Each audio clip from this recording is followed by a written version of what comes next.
नमस्कार, बहुत स्वागत है आप सभी का स्वराज एक्सप्रेस में। आप देख रहे हैं हमारा खास प्रोग्राम जनता मांगे जवाब। मैं हूं आपके साथ संयम जैन। मध्य प्रदेश में कथित वोट चोरी को लेकर सियासी तूफान खड़ा हो गया है। दिल्ली में नेता प्रतिपक्ष राहुल गांधी तो मध्य प्रदेश में पीसीसी चीफ जीतू पटवारी ने इलेक्शन कमीशन पर गंभीर आरोप लगा दिए हैं। हालांकि ये कोई पहला मौका नहीं है जब कांग्रेस ने चुनाव में धांधली के आरोप लगाए हैं, लेकिन दूसरी तरफ सबूतों के अभाव में कांग्रेस कभी सार्वजनिक समर्थन नहीं जुटा सकी। जीतू पटवारी के दावे के मुताबिक इस बार यानी 13 अगस्त को कांग्रेस सबूतों के साथ सामने आ रही है, लेकिन अगर ऐसा नहीं हुआ तो एक बार फिर कांग्रेस का दावा महज राजनीतिक शिगुफा साबित होगा। इधर बीजेपी एक बार फिर कांग्रेस पर संवैधानिक संस्थाओं के अपमान का आरोप लगा रही है, जिसने प्रदेश की सियासत को गरमा दिया है। आज इसी पर होगी चर्चा, लेकिन क्या कुछ है ये पूरा मुद्दा, देखिए रिपोर्ट।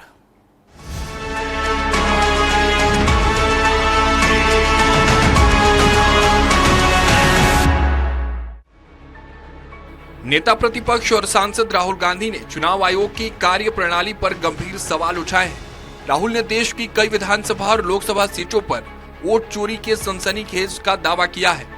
इस दावे के बाद से आया सियासी भूचाल अभी देश भर में थमा भी नहीं है कि अब मध्य प्रदेश में हुए 2023 के विधानसभा चुनाव को लेकर प्रदेश कांग्रेस ने भी सनसनीखेज दावा कर दिया है। पीसीसी चीफ जीतू पटवारी ने दावा किया कि 2023 के विधानसभा चुनाव में बड़े पैमाने पर वोट चोरी हुए थे। अब इसका खुलासा करने की पूरी तैयारी है। मध्य प्रदेश कांग्रेस अध्यक्ष जीतू पटवारी ने अपने सोशल मीडिया हैंडल एक्स पर ट्वीट करते हुए लिखा कि आगामी 13 अगस्त को मध्य प्रदेश कांग्रेस कथित वोट चोरी का खुलासा करने वाली है। पूरे प्रदेश में इनके पुतले जलेंगे, फिर प्रेस कॉन्फ्रेंस से जनता से बात होगी, फिर हम पूरे प्रदेश में वोट सत्याग्रह का आयोजन हर जिले में करेंगे और जो चोरी करके मध्य प्रदेश की सरकार भी वोट से बनी है उसका भी समय पे खुलासा करेंगे।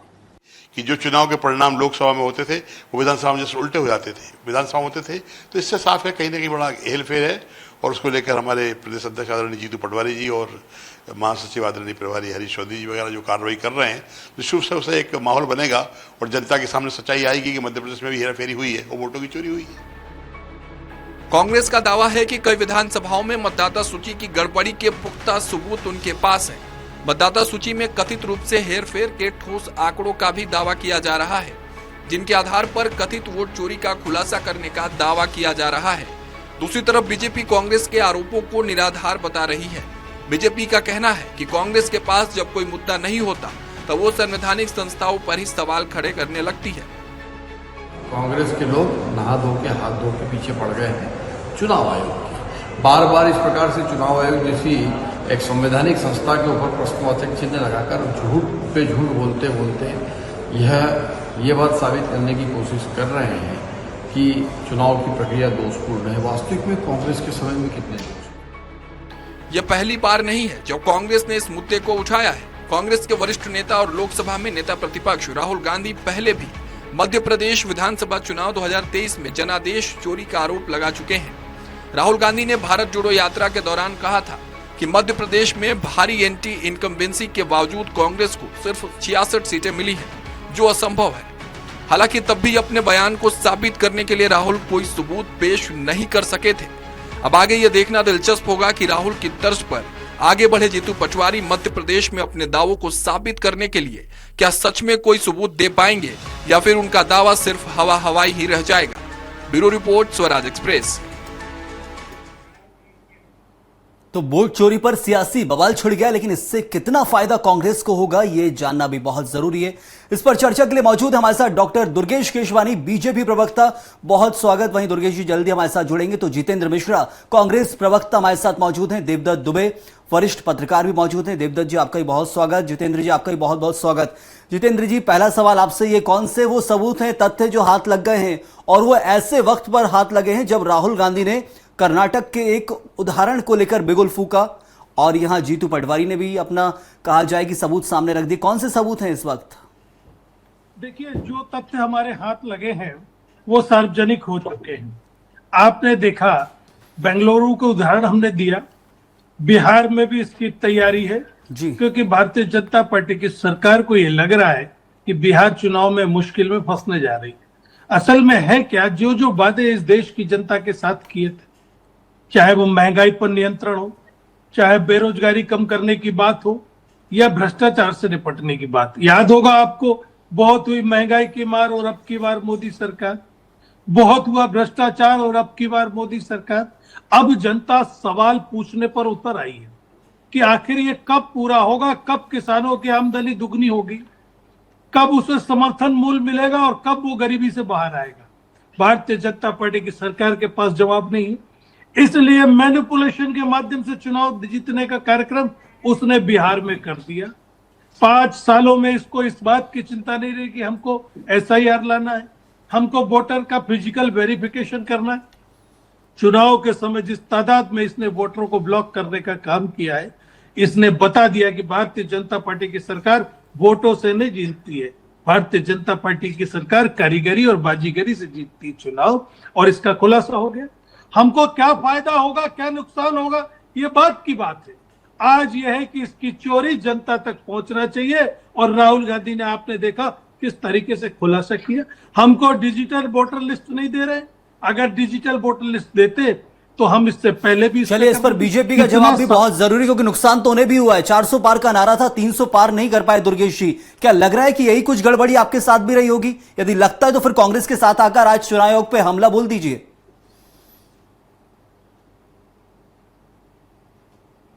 बात कर रहे हैं। दुर्गेश जी, आवाज पहुंच रही है आप तक? शायद संपर्क नहीं हो पा रहा है। देवदत्त दुबे जी, मैं आपके पास आऊंगा।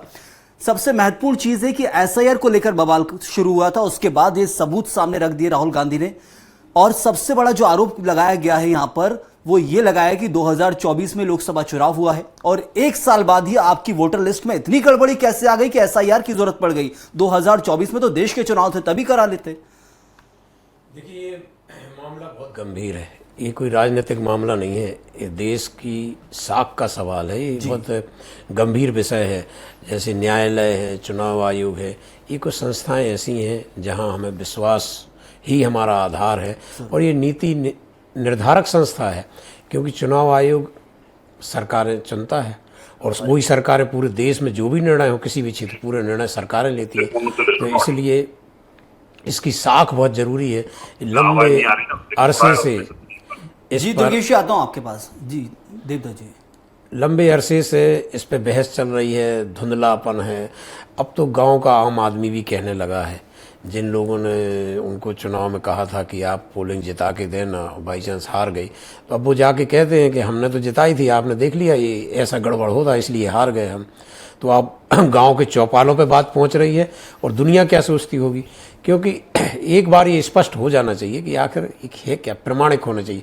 अब राहुल गांधी और कांग्रेस पार्टी को पूरे प्रमाण देना चाहिए कि यदि हैं, और अन्यथा ये बार बार आवाज़ उठाना, फिर पीछे हट जाना। एक बार चुनाव आयोग ने बुलाया तब आप गए नहीं, तो इस बार पूरे प्रमाण देना चाहिए। क्या मामला है? यदि ये कहा जा रहा है आयोग की तरफ से कि हलफनामे में दीजिए, और दूसरी तरफ कह रहा है कि मैं शपथ पहले ले चुका हूं, दूसरी बार शपथ लेने की जरूरत नहीं है, कैसे समझे? कांग्रेस क्यों आगे नहीं बढ़ रही इस मामले में? वो मैं उसी बात पर कर रहा हूं कि इस बार जहां चुनाव आयोग बुलाए वहां जाएं और जो सबूत मांगे वो दें, हलफनामा भी दें। और वैसे तो चुनाव आयोग को खुद ये गंभीरता दिखानी चाहिए कि यदि कोई शिकायत कर रहा तो उसका निराकरण करें वो। सबसे क्योंकि बिल्कुल स्वतः संज्ञान लेना चाहिए। यदि शिकायत आई है तो एक लोकसभा के विपक्ष के नेता है, अपने आप संज्ञान लेना चाहिए इस मामले को लेकर। दुर्गेश जी, यदि हमारे साथ जुड़ चुके हैं, दुर्गेश जी, सबसे महत्वपूर्ण सवाल है कि 400 पार का नारा बीजेपी का था, 300 पार नहीं हो पाया। क्या यही धांधली लग रही है आपको जो राहुल गांधी ने उजागर की है? और यदि है तो फिर कांग्रेस के साथ आकर चुनाव आयोग पर हमला बोलना चाहिए, ये महत्वपूर्ण सवाल है बीजेपी के लिए भी। देखिए संयम जी, राहुल गांधी जी वो नेता हैं जो कभी संयम नहीं रखते। फूल जलूल बातों पर वो जाके अपनी बात रखकर जनता के बीच में जाते हैं। और उन्हीं की पार्टी के नेता राहुल गांधी को बता चुके हैं कि अब तक के असफल नेताओं में से वो एक हैं, अपरिपक्व नेताओं में से एक हैं, जो पुराने उनके 20 साल से मुद्दे चले आ रहे थे। हमेशा ईवीएम पर ठीकरा फोड़ते थे, इस बार इन्होंने चुनाव आयोग को ही फोड़ने का काम किया है। चुनाव आयोग ने स्पष्ट रूप से कहा, आपके पास कोई सबूत है, कोई तथ्य है, कोई एविडेंस है, कोई प्रूफ है, तो वो लेके आइए, जनता के बीच में लेके आइए। और आप हमें हलफनामे के माध्यम से आप वो एक उसको- प्रक्रिया है जरूर दुर्गेश जी, लेकिन आंकड़ों को कैसे नकारेंगे? पूरा देश इस वक्त साथ खड़ा हुआ है, कहीं ना कहीं संशय की स्थिति बन गई है मन में चुनाव आयोग को लेकर। देखिए, राहुल गांधी के साथ तो खुद कांग्रेस के लोग खड़ा नहीं होना चाहते हैं। देश कहां से खड़ा हो जाएगा उनके साथ? आवाजें उठ और रही है, कहीं ना कहीं दुर्गेश जी नकार नहीं सकते हैं। देश तब खड़ा होता है जब आप उनके दुख में, दर्द में, तकलीफ में, कष्ट में खड़े रहते हो। आप सिर्फ पॉलिटिकल माइलेज, अपनी सत्ता लोलुपता के लिए जब खड़े होते हो ना, तो जनता उनसे नाराज रहती है। यही कारण है कि कांग्रेस, आज मेरे को जीतू पटवारी जी का भी बयान हास्यास्पद लगा। जब तुम पार्टी को ही तेल लेने भेज देते हो तो जनता तुम्हें कैसे जिताएगी वहां पे? ये तो जीतू पटवारी बोलते थे कि पार्टी का ही तेल लेने मुझे जिता दो, और ईवीएम तक तो आप हमेशा आज तक उस पर आक्षेप लगाते आए। अब पूरे ही चुनाव आयोग पे बैठकर आप सत्य पेश कीजिए।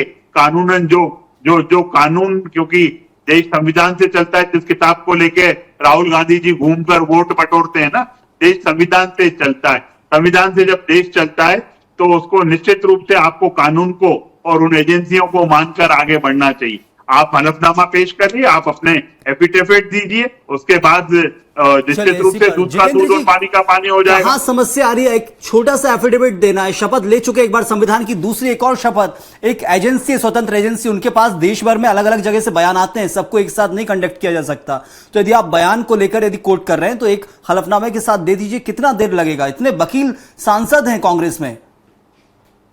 देखिए, सवाल हलफनामे का नहीं है, सवाल इस बात का है कि नेता प्रतिपक्ष जो सबूत और दस्तावेज प्रस्तुत कर रहा है, क्या चुनाव आयोग संज्ञान नहीं ले सकता इस बात का? एक चीज। दूसरी चीज, हम सवाल चुनाव आयोग से कर रहे हैं, जवाब भारतीय जनता पार्टी की तरफ से आ रहा है। ये भी संबंध और ये रिश्ता भी कुछ समझ में नहीं आता है। आप चुनाव आयोग को जवाब देने दीजिए। आप बीच में क्यों आ रहे हैं और क्यों आप इस तरह की बात कर रहे हैं? बल्कि ऐसे में तो आप भी लोकतांत्रिक पार्टी, आपको भी शामिल होना चाहिए। दूध का दूध, पानी का पानी होना चाहिए। एक एफिडेविट चुनाव आयोग दे दे कि जो शिकायत है और आरोप तो लग चुके हैं दुर्गेश जी। सही पाई गई तो हमारे ऊपर 420 का मामला रजिस्टर्ड कर दिया जाए। हम भी एफिडेविट देने को तैयार है, लेकिन इस तरीके से काम चलेगा नहीं। इतना बड़ा मामला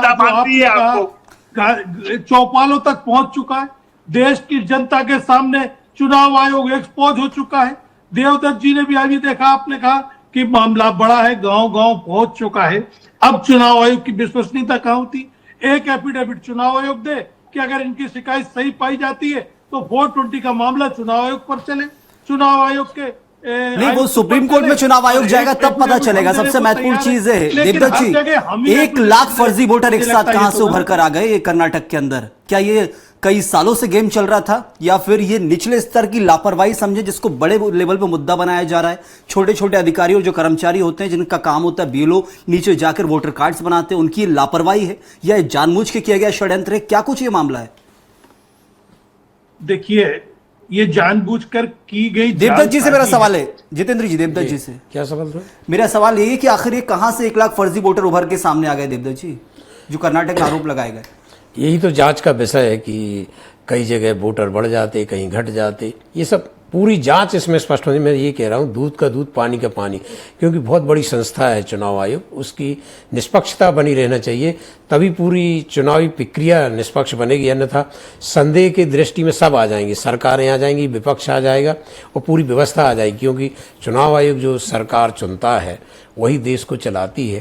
तो ये बहुत गंभीर विषय है। मैं बार बार कहूँगा, इस पर राजनीति नहीं होना चाहिए। इस पर दोनों दलों को स्पष्ट तौर पर एक बार, जो भी है, जजों की कमेटी बना लो, चुनाव आयोग के साथ सबूत दे दो, सब कुछ कर लो, लेकिन एक बार स्पष्ट, और यदि कोई झूठा आरोप लगाए तो केस बनाओ, अन्यथा इसको तस्वीर स्पष्ट होनी चाहिए, क्योंकि ये बहुत बड़ा गंभीर मामला है कि चुनाव आयोग खुद पार्टी है, जांच कौन करेगा? एक तरह से ये भी निकल कर आए कि सुप्रीम कोर्ट के रिटायर्ड जजों को बैठाया जाए, क्योंकि जांच यदि चुनाव आयोग ही खुद कर रहा है तो वो तो बोल रहे दोषी है चुनाव आयोग। वो मैंने पहले ही कहा कि चुनाव रिटायर्ड जजों की कमेटी बना ली जाए, सब तथ्य, सबूत, पक्ष विपक्ष सब बैठ जाएं, एक बार इसका दूध का दूध और पानी का पानी हो जाना चाहिए, क्योंकि ये बहुत बड़ा मामला है। ये राजनीति का विषय नहीं, जैसे और मुद्दों पे हम आरोप प्रत्यारोप के दौर चलते रहते हैं। ये साख का सवाल है। आज जुडिशियली पे कोई कुछ कहता है तो चुनाव आयोग, ये कुछ ऐसी संस्थाएं हैं जिनका माखौल नहीं उड़ना चाहिए, जिनकी विश्वसनीयता नहीं हो खंडित होना चाहिए। ये बहुत जरूरी है देश के लिए, सभी राजनीतिक दलों के लिए। ये कोई सरकार में बैठे, कल वो भी सरकार में आ सकते हैं, उनके लिए भी ये प्रश्न खड़ा होगा। समझा जाना चाहिए कि ये जो संस्थाएं यही प्रथम और यही आखिरी है, इनका जो फैसला है वही अंतिम है। चाहे कोर्ट हो, उनका जो फैसला आता है वही मानना पड़ता है, अच्छा हो या बुरा हो। दुर्गेश जी, कांग्रेस अब जीतू पटवारी जो है, एक तरह से कहा जाए कि ऐसा मामला उजागर करेंगे जो कहा जा रहा है कि बीजेपी की सरकार के अस्तित्व पर सवाल उठ सकता है मध्य प्रदेश के अंदर, और इसके साथ ही ये एक राष्ट्रीय मुद्दा भी बनाया जाएगा। कैसे तैयारी कर रही बीजेपी इस पूरे मामले को लेकर? देखिए संयम जी, जितने भी इनके जो बम है ना, वो फुस्सी बम निकलते हैं। फ्यूज बल्बों की झालर है ये लोग, और फ्यूज बल्बों की झालर कुछ भी कर ले, रिजल्ट आने नहीं है। आप जनता के बीच जाओगे नहीं, जनता के दुख में खड़े होगे नहीं, जनता के दर्द को समझोगे नहीं, जनता की तकलीफ समझोगे नहीं, पर आपको जो सीटें हैं वो पूरी चाहिए और ज्यादा चाहिए ताकि आप सत्ता पर बैठ जाओ। ऐसा नहीं होता है। ये सब राहुल गांधी की पार्टी के नेता हैं। मैं आपको बता दूं, आप चुनाव में जब जिस दिन इलेक्शन होता है ना, उस दिन इनके पोलिंग एजेंट नहीं होते हैं वहां पे। जब उनके पोलिंग एजेंट ही नहीं है जिस दल के पास, उसके पास जनता कहां से जाएगी? जिसके पास खुद के कार्यकर्ताओं के रूप में लोग नहीं है, उसके पास जनता कैसे जाएगी? ये बड़ा संयम है। कांग्रेस को इस समय आत्ममंथन के दौर से गुजरना चाहिए कि, लेकिन चलिए इसको मध्य प्रदेश से बाहर निकाल के बात करूं, कहीं लग रहा है कि जो अब बम फोड़ा है राहुल गांधी ने, जो सबूत सामने रखे हैं, और इन सबूतों के आधार पर अब कहीं बिहार चुनाव में विश्वास उठ सकता है बीजेपी से एक तरह का, या कांग्रेस पर विश्वास आ सकता है? देखिए, देश की जनता का इनसे विश्वास उठ चुका है।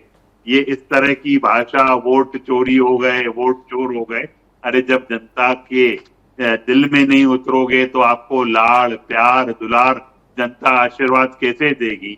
आप कुछ काम करोगे नहीं, आप प्रदेश को बंटाधार करोगे और आपको उम्मीद है कि जनता आपको आशीर्वाद देगी।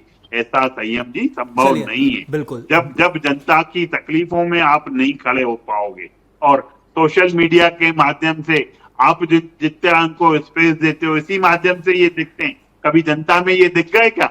कभी जनता के बीच जाएंगे नहीं। हमारा को तो देना पड़ता है जी, क्योंकि क्या है, प्रदेश का विपक्ष है, चुनकर वो भी आया है। दुर्गेश जी, जितेंद्र जी, सबसे महत्वपूर्ण चीज, संयम जी, आप संयम से उनको स्पेस दे रहे हैं, यही उनके लिए काफी है।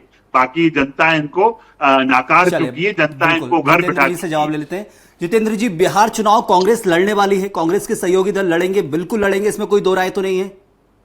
जितेंद्र मिश्रा साहब, बिल्कुल दो राय नहीं, बिल्कुल। अब मेरा सवाल ये था, यदि दो राय नहीं है इस पूरे मामले में और अब आपने सीधे चुनाव आयोग को कटघरे में खड़ा कर दिया है, फिर तो बिहार चुनाव से परहेज कर लेना चाहिए, क्योंकि अभी विश्वास कहां है? जब तक न्याय नहीं हो जाए तब तक विश्वास रखना ही नहीं है चुनाव आयोग पर कांग्रेस को। नहीं, देखिए, ये एक लड़ाई का एक पक्ष है। हम लगातार चुनाव आयोग की धांधली को उजागर करते रहे हैं, लेकिन लोकतंत्र में चुनाव लड़ना सबका अधिकार है। ये एक ऐसा उत्सव है जिसमें पूरे देश को भाग लेना चाहिए। हम लड़ाई लड़ेंगे, आखिरी तक लड़ेंगे। चुनाव आयोग की इन भ्रष्टाचार और इस तरह की गलतियां और इस तरह की चालबाजियों के खिलाफ भी लड़ेंगे। जनता तक ये मैसेज पहुंचना बहुत जरूरी है। अभी दुर्गेश जी कह रहे थे जनता में नहीं है। अरे जनता में नहीं होते तो मध्य प्रदेश की स्थिति देखी आपने? मध्य प्रदेश में जो आपको बताऊं, छिंदवाड़ा का अमरवाड़ा चुनाव हुआ, 20 राउंड कांग्रेस जीती, 21वें राउंड पर टेबल पे कांग्रेस को हरा दिया गया। 1.5 लाख वोटों का अंतर बुधनी में था, 13,000 पे सिमट के रह गया। ये मुख्यमंत्री की सीट हुआ करती थी बुधनी, जहां हमने इस अंतर को पाट दिया, क्योंकि आपकी महंगाई के खिलाफ, आपके भ्रष्टाचार के खिलाफ हमने लड़ाई लड़ी है और जनता को समझ में आ गया। विजयपुर में पूरी सरकार चुनाव लड़ रही थी और वहां पर हमने कैबिनेट मंत्री को चुनाव हरा दिया, जो इस बात की गवाही दे रहा है। मतलब विश्वास है, कहीं ना कहीं चुनाव आयोग पे विश्वास है, तभी तो ये सब संभव हुआ है। कुछ आरोप हो सकते हैं, लेकिन जीतते हैं वहां पर चुनाव आयोग ठीक है संयम जी, जहाँ इनकी सरकारें नहीं बनती है वहां पे चुनाव आयोग गलत है, ईवीएम गलत है, संविधान खतरे में है, लोकतंत्र की दुहाई दी जाती है। ये कांग्रेस का स्ट्रगल है। कांग्रेस एक वो दल है, थोड़ा सा विश्वास रखना पड़ेगा। मेरा ये मानना है कि यदि बीजेपी विश्वास रख के चल रही, कांग्रेस भी रखे, क्योंकि अंतिम संस्था भी वही है, अंतिम लक्ष्य भी वही है। आपको जीना उनके साथ है, मरना भी उनके साथ है, जो कहावत है वही यहाँ पर सत्य है। यदि चुनाव आयोग पर आरोप लग रहे हैं, उसकी जांच जरूर होना चाहिए। देवदत्त जो भी बता रहे हैं कि मामला संगीन यकीन है जांच होगी, लेकिन आपको ये विश्वास रखना पड़ेगा। अरे आपको हलफनामा दो ना, आपके पास सबूत है, सबूत पेश करो। क्या सोशल मीडिया पे यह लड़ाई लड़ेगी क्या कांग्रेस? सोशल मीडिया पे लड़ाई लड़ेगी तो जनता भी उनको सोशल मीडिया पे ही विदाई देने का काम करेगी। बाकी जनता ने इनको कभी भी जीवन में कभी 21 साल से इनको आशीर्वाद देने का काम नहीं कर रही है। वो भाजपा को आशीर्वाद दे रही है 21 सालों से। मिली भगत है उसको तो आप पत्रकार चलिए आप दोनों के पास लौटूंगा। देवदत्त जुबेदी हाथी निकल गया पूछ रह गई है, पूरा का पूरा मामला उजागर कर दिया राहुल गांधी ने, सिर्फ हलफनामे की देर है। इससे क्या समझा जाए? मैं दोबारा ये सवाल कर रहा हूं आपसे। देखिए ये तो बहुत गंभीर मामला मैं शुरू से कह रहा हूं, और इस बार कांग्रेस को या राहुल गांधी को पीछे नहीं हटना चाहिए, उनको सबूत देना चाहिए, औपचारिकताएं पूरी कर देना बिल्कुल चाहिए। क्योंकि पिछली बार चुनाव आयोग यही कह रहा था कि हमने बुलाया था सब दलों के राष्ट्रीय नेताओं को, अध्यक्षों को, कोई आया नहीं पेशी पे। तो ये जो चीज़ है अब ये नहीं होना चाहिए। अब पूरे सबूतों के साथ, अन्यथा फिर आगे से ये आरोप लगाना बंद कर दें, क्योंकि ये देश का सवाल है, एक ऐसी संवैधानिक संस्था का सवाल है जो सरकार चुनती है, और उस पर कभी ये किंतु परंतु यद्यपि चूंकि लेकिन ये सब शब्द नहीं होना चाहिए। एक साख है, वो साख बनी रहना चाहिए, और पूरे सबूतों के साथ जब चुनाव आयोग बुलाए कांग्रेस के नेता राहुल गांधी वहां जाएं और वो सबूत रखें। और मैं फिर कहूंगा कि इसमें सत्ताधारी दल को भी सहयोग करना चाहिए कि इस बार ये स्पष्ट हो जाए सब, क्योंकि ये बार बार यही सब चलता रहे तो एक तो आम आदमी क्या सोचेगा, मतदाता क्या सोचेगा, और दुनिया क्या सोचेगी कि भारत में ऐसे चुनाव होते हैं। तो ये बहुत दुखद स्थिति है देश के लिए और भविष्य में सभी राजनीतिक दलों के लिए और उन जनप्रतिनिधियों के लिए जो दिन रात मेहनत करते हैं, जनता के बीच रहते हैं, चुनाव जीतते हैं। उनके लिए कैसा लगता होगा जब सब धान एक पसेरी तोल रहे हो आप, कि सब वो ऐसे ही जीतते होंगे क्या, या ऐसे ही हार जाते हैं क्या। ये बहुत गंभीर मामला है। मैं बार बार यही कह रहा हूँ कि इस बार इस पार या उस पार दोनों में से कुछ भी हो जाना चाहिए। आखिरी जवाब हमारे दोनों प्रवक्ताओं से बहुत जरूरी है। दुर्गेश जी, इस पूरे मामले को लेकर यदि कुछ गड़बड़ियां हैं, मैं कुछ गड़बड़ी की बात कर रहा हूं, पूरी गड़बड़ी की नहीं, चुनाव आयोग पे पूरे आरोप नहीं लगा सकते हैं क्योंकि न्याय हुआ ही होगा कहीं ना कहीं मामले में। थोड़ी गड़बड़ियां कहीं कहीं अलग अलग राज्यों में हो सकती हैं जो उजागर की गई हैं। क्या बीजेपी को साथ नहीं आना चाहिए? देवदत्त जी भी वही कह रहे हैं। देखिए अभी तक कांग्रेस का जो वे ऑफ वर्किंग रहा है संयम जी, जब चुनाव आयोग इनको जब ईवीएम मशीनें चेक कराने के लिए बुलाता रहा, कभी ये वहां पहुंचते नहीं, और फिर ठीक रहा किस पे, ईवीएम मशीनों पे। मैंने जो इनको एक सुझाव देने का काम किया है, जितेंद्र जी अच्छे नेता हैं, हो सकता है कि ये जीतू पटवारी जी को बता पाए या राहुल गांधी जी को बता पाए। आप पहले जनता के बीच जाना सीखिए, जनता के बीच में जाइए। जब जनता के बीच में आप 24/7 365 दिन 5 साल रहोगे ना, तो जनता लाड़ भी देती है, प्यार भी देती है, दुलार भी देती है, और वोट रूपी आशीर्वाद भी देती है। आप सोशल मीडिया पे 24 घंटे लगे हुए हैं, 365 दिन आप 24 सोशल मीडिया पे अपनी बातें रखते हैं, और जब रिजल्ट आता है तो आप ईवीएम पे ठीकरा फोड़ते हैं। इस बार पूरा चुनाव आयोग पर ठीकरा फोड़ने, जहां आप विजयपुर जीत जाते हो तो वह ईवीएम ठीक है, आप दूसरे कर्नाटका जीत जाते हो तो ईवीएम ठीक है, तो चुनाव आयोग ठीक है। जहां आप हार जाओ तो सब पूरा का पूरा ठीक रहा। जितेंद्र मिश्रा जी, ये एक सलाह है बीजेपी की, कितना अपनाते हैं उसका अगले चुनाव में नतीजे दिखेंगे, लेकिन मेरा सवाल कुछ और है। दुर्गेश जी, समय समाप्ति की ओर है। विषय नहीं है, देखिए इस तरह के विषय जितेंद्र जी, मेरा सवाल ये है कि इस देश के अंदर यदि चुनाव हुए 2024 लोकसभा चुनाव, तो बीजेपी अयोध्या जैसी प्रतिष्ठित सीट हार गई, उसके बावजूद आरोप नहीं लगाए गए। मैं आरोपों को निराधार नहीं कर रहा हूं जो आपकी नेता ने लगाए हैं, बिल्कुल आरोप सत्य होंगे, उनकी पुष्टि होना चाहिए जांच के बाद। लेकिन बीजेपी अयोध्या हार गई, प्रतिष्ठा की सीट थी अयोध्या, लेकिन उसके बाद आरोप नहीं लगाए गए। प्रधानमंत्री सबसे कम वोट से जीते 2024 का लोकसभा चुनाव 1.5 लाख से। उनके 24 के चुनाव के यदि मुकाबले बात करें 14 और 19 के, तो आंकड़े बड़े थे, मार्जिन कम हुआ प्रधानमंत्री का, तो भी आरोप नहीं लगाए गए। लेकिन कांग्रेस यदि कहीं हार रही तो सीधा आरोप निकल रहा है और आरोप पर ही ध्यान दिया जा रहा है। जीत वाली जगह को भी ध्यान में रखिए। देखिए, हम विजयपुर जीते, इसके बावजूद हमने ईवीएम पर सवाल उठाए। जो आपने देखा फिजिकल वेरिफिकेशन हुआ, एक घर में 2 वोट रहते और 80 वोट, चाहे हम जीते चाहे हारे, इस पर तो सवाल उठना चाहिए। भारतीय जनता पार्टी भी लोकतांत्रिक पार्टी होने का दावा करती, हमारे साथ इस लड़ाई को लड़ना चाहिए, जो भी है सामने आना चाहिए। और पत्रकार साथियों ने स्पष्ट कर दिया, वहां जाकर के देख लिया कि एक रेड्डी जो भारतीय जनता पार्टी का कार्यकर्ता है, एक मकान में, हम तो कर्नाटक जीते हैं ना, लेकिन इसके बाद भी ईवीएम के खिलाफ हमारी लड़ाई जारी है। बिल्कुल, तो और जारी गड़बड़ियां जरूर रहेगी, कहीं ना कहीं है, लेकिन क्योंकि उस पूरे कहीं ना मामले को कहीं लेकर जनता को ये तो मालूम हो कि गलती कहाँ हो रही है। चलिए, इस पर संज्ञान लेना चाहिए। चुनाव आयोग को खुद ही हलफनामे का इंतजार नहीं करना चाहिए, क्योंकि मामला गंभीर है। लेकिन मैं बहुत शुक्रिया अदा करूंगा दुर्गेश जी आपका, जितेंद्र मिश्रा जी आपका और देवदत्त दुबे जी आपका ही बहुत बहुत शुक्रिया इस चर्चा में जुड़ने के लिए। इस पूरे मामले को लेकर लगातार आरोप प्रत्यारोप का दौर चल रहा है इस देश के अंदर। आरोप लगाए जा रहे हैं, उसके ऊपर बयानबाजियां हो रही है, लेकिन सबसे महत्वपूर्ण चीज है, यदि गड़बड़ी है तो सुधार चुनाव आयोग को करना है। अब लगातार पार्टियां आरोप लगाएंगी और कांग्रेस का तो साफ तौर पर कहना है, हम ईवीएम कितनी बार भी जीत जाएं लेकिन ईवीएम पर विश्वास नहीं करेंगे। अखिलेश यादव उनके साथ जुड़े नेता ये कहते हैं। लेकिन सबसे महत्वपूर्ण चीज, चुनाव आयोग ऐसा सिस्टम बना दे, विश्वास पैदा करने का काम भी चुनाव आयोग का, यदि विश्वास के कटघरे में चुनाव आयोग खड़ा है तो। इस वक्त के लिए फिलहाल इतना ही। आप बने रहिए स्वराज एक्सप्रेस के साथ।